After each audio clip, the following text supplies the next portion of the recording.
There's going to be a transformation in how global manufacturing takes place. And some of this is going to have to do with an oil shock, and some of this is going to have to do with the shift in supply chains, and some of this is going to have to do with opportunities because barriers to trade are going to come down. It's going to be a reworking of the world. The consequences of some of those things were actually incredibly devastating.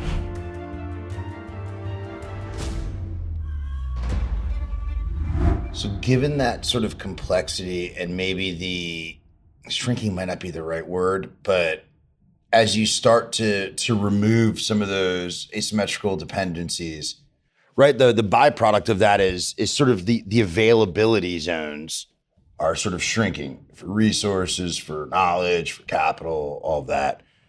What does that mean from sort of an investment perspective, and how are folks then thinking about the market?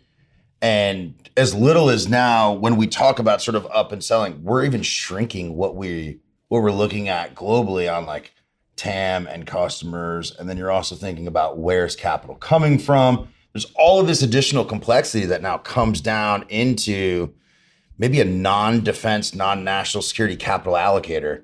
How are they thinking about it? And then in turn, does that make it harder for companies to go fundraise in the next 24, 48? What do we think that kind of looks like?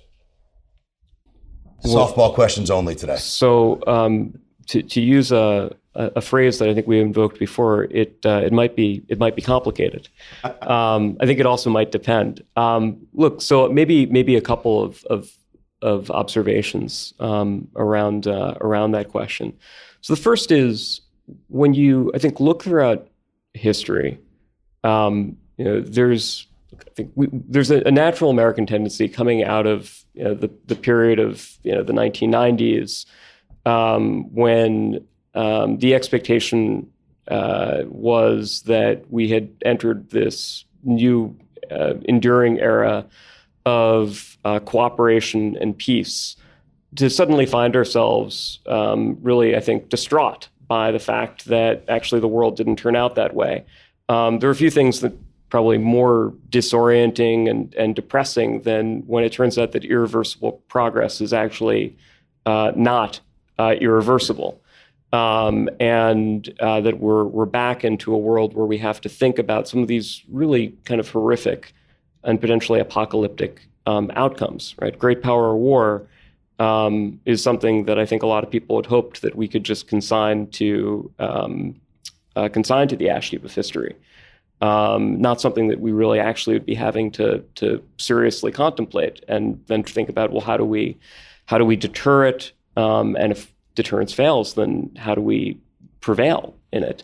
Is it possible to prevail? And then you add in some of the disruptive new technologies, whether that's artificial intelligence or synthetic biology or cyber, and these are really serious and very scary conversations that we now need to have. And I think in a lot of ways, the landscape that we're facing is looking ahead as dangerous, maybe in some respects geopolitically and technologically, more dangerous than the Cold War, for reasons we can talk about. I actually tend to think that there were structural reasons that helped keep the Cold War from going hot. And unfortunately, I think many of those factors are probably going to be absent for the period that we're now in. So all of that is pretty daunting. Yeah. We're not going to get through it by denying it or ignoring it, brushing it away. Flip side of all of this, however, which I think is also something that we can draw from history, same time that that imagination for tragedy, the recognition that there can be really, really bad outcomes here if we get these things wrong, is that great power competition has also been an extraordinary spur to technological progress, ingenuity. We would not have gone to the moon. We would not have had the internet. We would not geopolitically have done things like NATO or the Marshall Plan, or European reconciliation and economic integration, absent the spur of the Cold War. Right. So geopolitics is not just something which is a destructive force or a dangerous force. And by the way, it can be those things. It has been those things. It can also create opportunity. It can also impel people to be better, to do things that they otherwise wouldn't do on the positive side of the ledger. So I think before we talk about what does it mean for markets and what does it mean for company X and TAM and all of that, this larger context is also just important to put out there. Look, I think that what we're seeing already is that markets are adjusting to some of these new realities. Governments are putting in place policies to try to accelerate some of these changes or shape them. We're seeing that this is creating tremendous opportunity for some countries. The shift of supply chains to places like India and Vietnam, the China plus one approach, the fact that I think that there is going to inevitably be more manufacturing that takes place in the United States and in the West.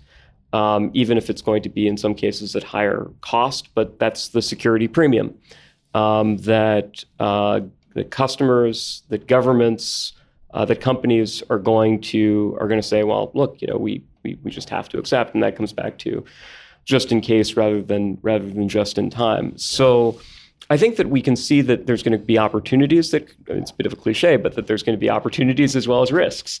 If you had said, I think at the beginning of the 1970s, that there's going to be a transformation in how global manufacturing takes place, and some of this is going to have to do with an oil shock, and some of this is going to have to do with the shift in supply chains, and some of this is going to have to do with opportunities because barriers to trade are going to come down.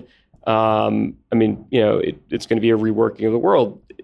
The consequences of some of those things were actually incredibly devastating. Just go to Youngstown, Ohio, go to places that really got shattered by that transformation. But then you also have parts of the world that were lifted out of poverty. You have kind of consumer prosperity and consumer goods. So it's going to be different. That's what, wearing a kind of a historian perspective, you have to recognize. As an investor, the question is, okay, try to understand where is the puck going? What are some of the fundamental trends? And then try to be thoughtful about them. Yeah.